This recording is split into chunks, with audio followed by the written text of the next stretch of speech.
Welcome to HEBFLIX. Mark your calendars, ladies and gentlemen, because October 5th is official release date of one of the most favorite villains of all time, the movie Venom. It is about Eddie Brock, who is played by Tom Hardy, who develops powers after becoming a host to an alien parasite. Don't worry, it'll be out sooner than you know it. I'm super excited for the new Venom movie with Tom Hardy as such of a great actor that he is. Seeing him play like an iconic role such as Venom, the Spider-Man villain, is just going to be so exciting. I'm ready to see what they brought to him and if they show Carnage or if they show other types of symbiotes in the movie. This past weekend, The Predator clawed its way into theaters. Not to be confused with The Predator from 1987. The Predator is a sequel that depicts a group of soldiers trying to stop an evil predator that is trying to get a child with autism. They want the kid because they want the autism to evolve their DNA. You can still see the movie at your local theater. It's quite interesting of the plot storyline that Shane Black decided to put as a kid with autism to evolve the DNA. You know, you wouldn't really expect that at all. It looked like they hyped up the movie and then it just wasn't really that good. I still haven't seen it, but for me in the trailers, I don't know if I'd probably enjoy it as much as the original Predator. Yeah. Find all your nightmares at Six Flags September 22nd through October 31st for this year's Fright Fest. Fright Fest offers a wide variety of places to get your scare, including several haunted houses and scare zones located throughout the park. No place to hide. It's always been a fun thing throughout the year at Six Flags to just go with friends and then ride rides and then get freaked out. Yeah, Fright Fest is always that one time of the year besides Holiday in the Park that's always fun to go to Six Flags for. Last week, September 6th, the most anticipated film, The Nun, released into North American box office.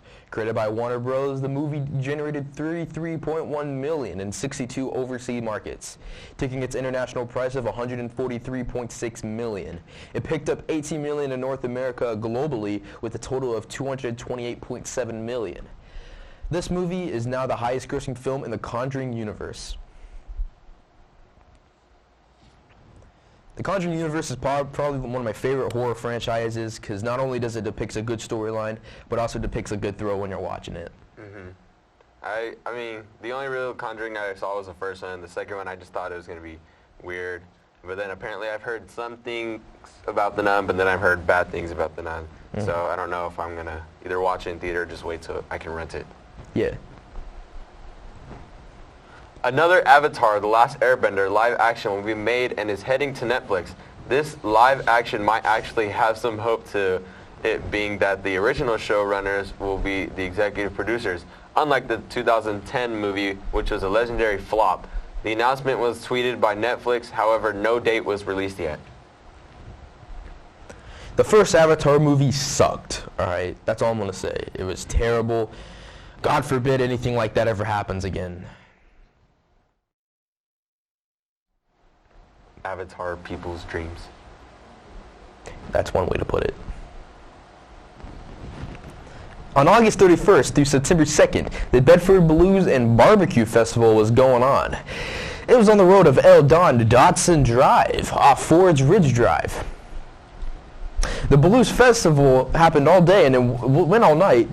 They had money blues singers up on stage like Blind Dog, Cooley, Kirby Kelly, Beth Gardner, Sean Pittman, and they had lots of food, drinks like barbecue, lemonade, and steak. The Blues Fest is a fun and welcoming event for the friends and family. You can never go wrong with barbecue. Of course not. You can't even go wrong with lemonade. Like, what? For your superhero fans, PlayStation has just released Marvel Spider-Man for the PlayStation 4. Playing as the magnificent Peter Parker and his Spidey skills, this game portrays in combat and flying through the great city of New York. So grab a copy and get into the world of your friendly neighborhood Spider-Man. Personally, Spider-Man was such a great game. The last games that kind of came out was the Arkham series from Rocksteady, and seeing a game like that come out now for the Spider-Man universe is honestly just so appealing to watch and play. And you can never get bored of just swinging around and doing side missions and just playing around with the character, and especially the story was very well written. The actor of Daenerys Targaryen Emilia Clarke recently made a Twitter post showing off some new dragon tattoos she had gotten. This had been announced prior during a news report, so this was not an unexpected event. She has stated during the report that she wanted to get the tattoo in celebration of the beloved series end. I really don't know who that is, so I can't really say anything. But I'm happy that you got a tattoo that you like. Yeah, congratulations, whoever you are. The light-hearted crime dramedy, The Old Man and the Gun, based on the true story of Forrest Tucker and his audacious escape from San Quentin at the age of 70 to an unprecedented string of heists that confounded authorities and enchanted the public. It received a warm reception at the Telluride Film Festival. Robert Redford, who has announced that this will be the final film of his legendary 7-decade acting career, received a standing ovation when he arrived at the first screening. He stated at the end, "I couldn't think of a better project to go out on than this film." I've never heard of that movie, but it seems pretty good. 70 years old, been acting for 7 decades. It's practically his whole life. It's crazy. Pretty much dedicating yourself to that industry. This is Jaden. And I'm Aiden. See you next time on HEBFLIX.